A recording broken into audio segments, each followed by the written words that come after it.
Hi friends, welcome to minislittlekitchen. இன்னைக்கு நம்ம சமைக்க போற ரெசிபி நெத்திலி மீன் ஃப்ரை. கிறிஸ்பியா மசாலா எதுவுமே உதிராம பெர்ஃபெக்ட்டா எப்படி ரெடி பண்றதுன்னு பார்க்கலாம். அதுக்கு முன்னாடி என்னோட சேனலுக்குள்ள ஃபர்ஸ்ட் டைம் வரீங்கன்னா என் பேர் மினியஷோ. வாங்க வீடியோக்குள்ளாடி போலாம்.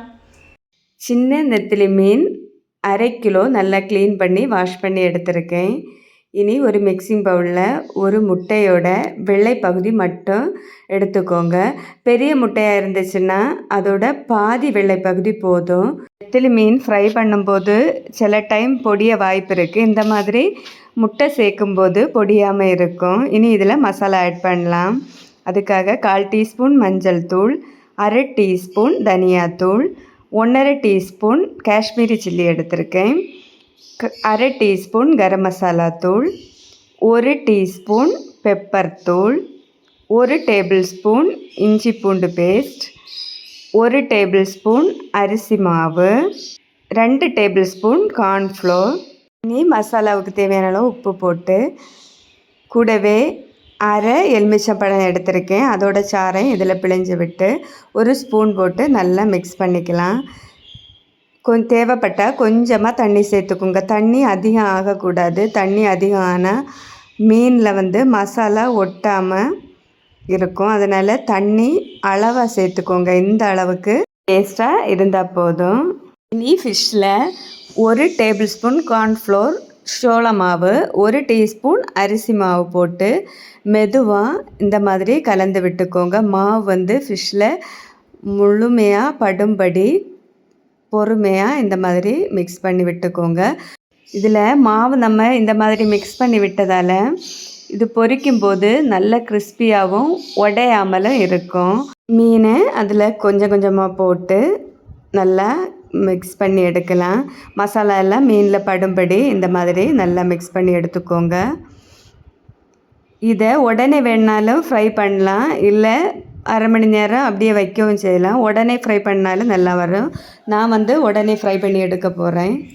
இந்த நேரத்தில் நம்ம ஒரு ஃப்ரை பேனில் எதில் மீனை ஃப்ரை பண்ண போகிறோமோ அதில் தேவையான அளவு எண்ணெய் விட்டுக்கோங்க. நிறைய எண்ணெய் விட வேண்டிய தேவையில்லை. கொஞ்சமாக எண்ணெய் விட்டுட்டு எண்ணெய் நல்லா காய்ச்சதுக்கப்புறமா மீனை கொஞ்சம் கொஞ்சமாக போட்டு ஃப்ரை பண்ணி எடுக்கலாம். மீன் ஆயிலில் போடும்போது ஃப்ளேம் ஹை ஃப்ளேம்லேயும் போட்டதுக்கப்புறமா மீடியம் ஃப்ளேமுக்கு மாற்றிக்கோங்க. அப்போ தான் மீன் ஒட்டாமல் உதிரி உதிரியாக இருக்கும். அதோட மசாலா கோட்டிங் பிரிஞ்சு போகாமலும் இருக்கும். இந்த மாதிரி எல்லா மீனையும் போட்டு 5 நிமிஷத்துக்கு அப்புறமா 1 ஸ்பூன் போட்டு லைட்டாக மிக்ஸ் பண்ணி விட்டுக்கோங்க. உடனே மிக்ஸ் பண்ணக்கூடாது.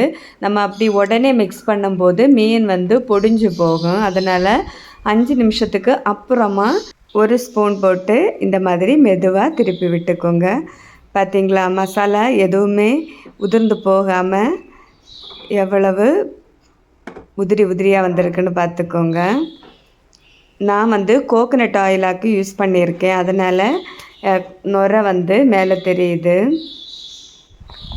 மீன் பொரிக்கும்போது நம்ம கோகோனட் ஆயில் யூஸ் பண்ணும்போது டேஸ்ட் இன்னும் நல்லாயிருக்கும். மீன் ரெடி ஆகிடுச்சின்னு எப்படி கண்டுபிடிக்கிறதுன்னா, ஆயிலில் இருக்கும்போதே மீன் கொஞ்சம் கிறிஸ்பியாக தான் இருக்கும். உங்களுக்கு ரொம்ப கிறிஸ்பியாக வேணாம், இல்லை கொஞ்சம் கம்மியாக வேணும்னா நீங்கள் கொஞ்சம் பார்த்து எடுத்துக்கோங்க. இருக்கும்போதே நல்லா தெரியுது. பார்த்திங்களா, மசாலா எதுவும் உதிராமல் மீன் எல்லாம் நல்லா உதிரி உதிரியாக தான் வந்திருக்கு.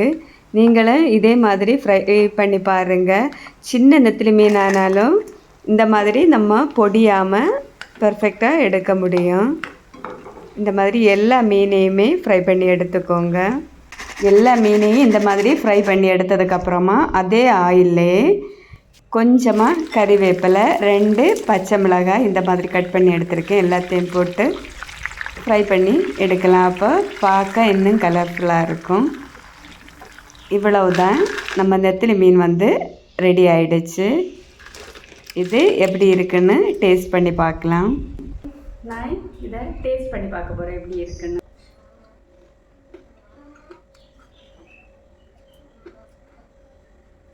உண்மையிலே செம்மையாக இருக்குது.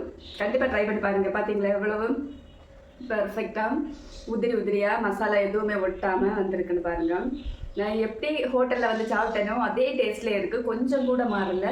நீங்களும் கண்டிப்பாக இந்த ரெசிபியை ட்ரை பண்ணி பார்த்துட்டு எப்படி இருந்துச்சுன்னு மறக்காமல் கமெண்ட் பாக்ஸில் வந்து போஸ்ட் பண்ணுங்கள். உங்களுக்கு இந்த வீடியோ பிடிச்சிருந்தா என்னோட இந்த வீடியோக்கு ஒரு லைக்காக போடுங்க. என்னோட சேனலை சப்ஸ்கிரைப் பண்ணிக்கோங்க. மீண்டும் அடுத்த ரெசிபியுடன் தேங்க்யூ ஃபார் வாட்சிங்.